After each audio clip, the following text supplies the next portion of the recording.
هذه الأرض لا تعترف بالنسيان،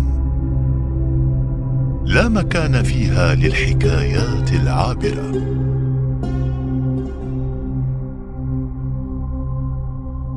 هذه الأرض التي تهوى الخلود،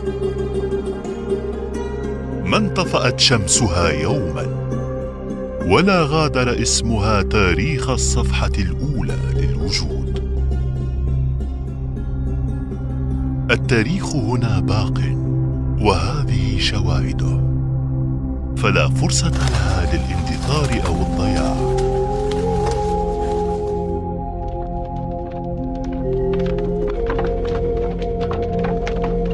صاحب الحضارات قد يتوه، قد يفقد الطريق، لكنه يعود.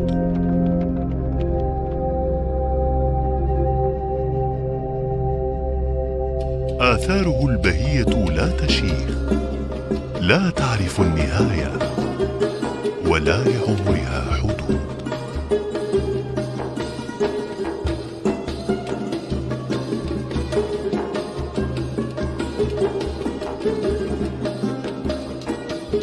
أيها الشاب الأصيل، هذا أنت وهذا أنا، وكل هذا الذي تراه لنا وتنتهي به أسماؤنا.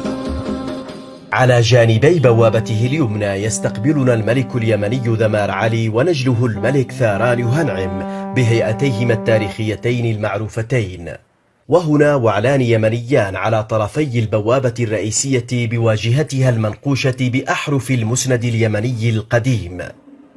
بوابة تقودنا إلى طريق الوعول داخل هذا المتحف الصغير الذي أسسه شاب يمني أراد ربط الجيل الجديد من اليمنيين بشواهد تاريخهم وملوك حضارتهم ورموزها العريقة والقديمة.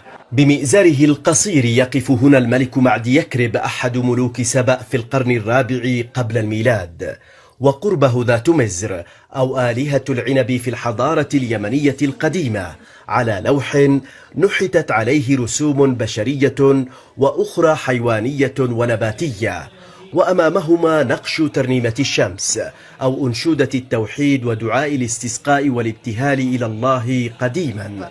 جناح خاص بالتراث الإسلامي والصنعاني ضمه المتحف، يتصدره نص رسالة النبي محمد إلى كسرى، إضافة إلى مجسمات لمدينة صنعاء القديمة يطل عليها الزائر من أعلى، وصولا إلى قمرية التقويم اليمني القديم للزراعة، إلى جانب تفاصيل المعمار الصنعاني الفريد، وأخرى خاصة بحفلات الزواج في بعض المناطق اليمنية.